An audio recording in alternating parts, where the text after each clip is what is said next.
బీసీల పక్షపాతి ఎన్డీఏ ప్రభుత్వం హలో బీసీ చలో ఢిల్లీ. వై నాగేశ్వరరావు యాదవ్ జాతీయ బీసీ సంక్షేమ సంఘం రాష్ట్ర అధ్యక్షులు మరియు డీసీఎంఎస్ చైర్మన్ ఈ రోజు కర్నూలు పట్టణం నందు జాతీయ బీసీ సంక్షేమ సంఘం రాష్ట్ర అధ్యక్షులు వై నాగేశ్వరరావు యాదవ్ కార్యాలయంలో ఏర్పాటు చేసిన కూటమి ప్రభుత్వం 2 ఏళ్ల పాలనపై బీసీల రౌండ్ టేబుల్ సమావేశం నిర్వహించడం జరిగింది. ఈ సమావేశంలో జాతీయ బీసీ సంక్షేమ సంఘం జాతీయ ప్రధాన కార్యదర్శి నక్కలమిట్ట శ్రీనివాసులు, జాతీయ బీసీ సంక్షేమ సంఘం ఢిల్లీ ఇన్ఛార్జి కరివేణ వేణు యాదవ్, నాయి బ్రాహ్మణ కార్పొరేషన్ రాష్ట్ర డైరెక్టర్ విజయకుమార్, జాతీయ బీసీ సంక్షేమ సంఘం రాష్ట్ర ప్రచార కార్యదర్శి రాంబాబు గారు మరియు జాతీయ బీసీ సంక్షేమ సంఘం నాయకులు పెద్ద ఎత్తున పాల్గొన్నారు. అలాగే బీసీలకు ప్రత్యేక రక్షణ చట్టం కల్పించినందుకు ప్రధాని నరేంద్ర మోడీ గారికి, ముఖ్యమంత్రి చంద్రబాబు నాయుడు గారికి, ఉప ముఖ్యమంత్రి పవన్ కళ్యాణ్ గారికి, విద్యాశాఖ మంత్రి నారా లోకేష్ గారికి, బీసీ మంత్రి సవితమ్మ గారికి, తెలుగుదేశం పార్టీ మంత్రులకు, నాయకులకు ప్రత్యేక కృతజ్ఞతలు తెలియజేసుకుంటున్నాము.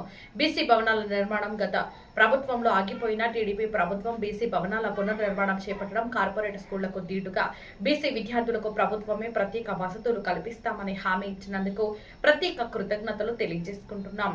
అలాగే జూలై 26, 27 తేదీలలో హలో బీసీ చలో ఢిల్లీ కార్యక్రమానికి బీసీలందరూ పాల్గొని విజయవంతం చేయాలని పిలుపునిచ్చారు.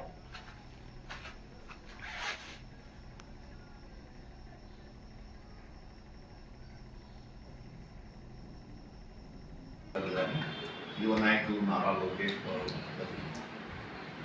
బీసీలకు ఏదైతే చెప్పారో వాటన్నిటినీ నెరవేర్చుకుంటూ 2 ఏళ్ల పాలనలో మరి చట్టసభల్లో బీసీలకి రిజర్వేషన్స్ కూడా మద్దతు తెప్పడం జరిగింది. అలాగే 34% రిజర్వేషన్స్తో స్థానిక సంస్థల్లో కూడా ఎలక్షన్స్ తప్పకుండా జరుపుతామని చెప్పడం జరిగింది. మరి అట్లాగే రక్షణ చట్టాన్ని కూడా అది ప్రాసెస్లో మేధావులతో చర్చ జరిపి తప్పకుండా నెరవేరుస్తామని చెప్పడం జరిగింది.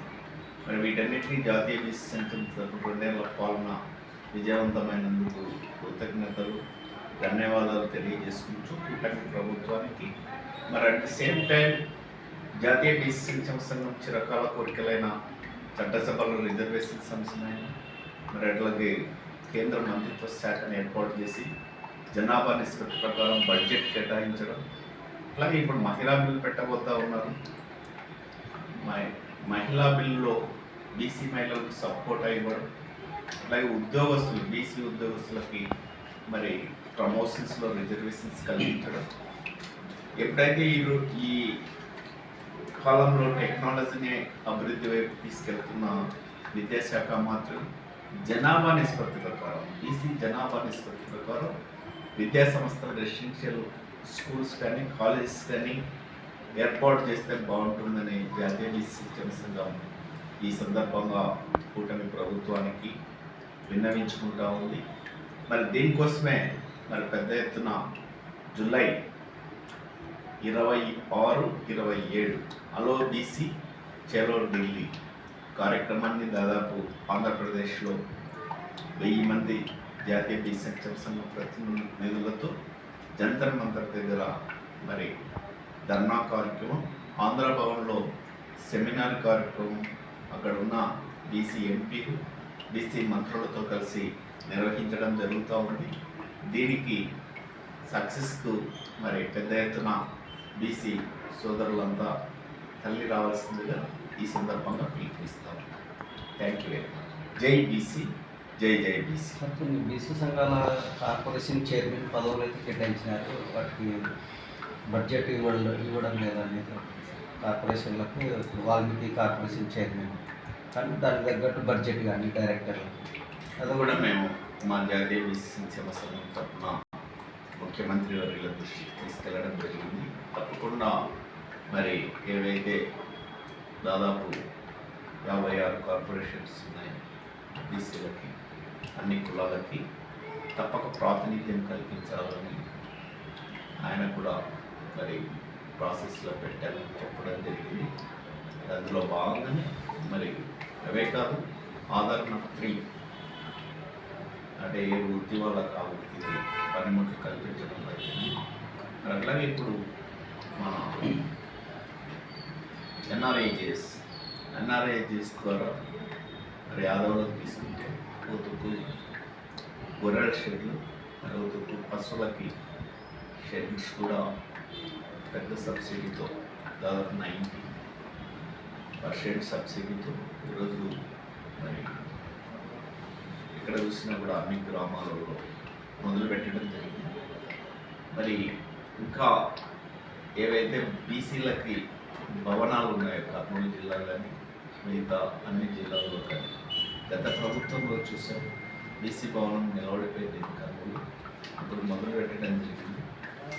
ఇక్కడ ఉన్న మంత్రివర్యులు ఈవి భద్రగారు కానీ అలాగే ఆర్ కృష్ణయ్య తన రాజ్యసభ సభ్యులు 50 లక్షలు ఇవ్వడం జరిగింది.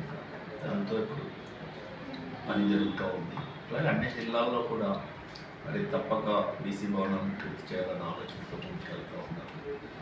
అట్లాగే రాజ్యసభ సీట్లలో కానీ మరి ఎమ్మెల్సీ సీట్లలో కానీ తర్వాత నామినేటెడ్ పదవుల్లో బీసీలకు సముచితమైన స్థానం కల్పించామని ముఖ్యమంత్రి వారు చెప్తా ఉన్నారు.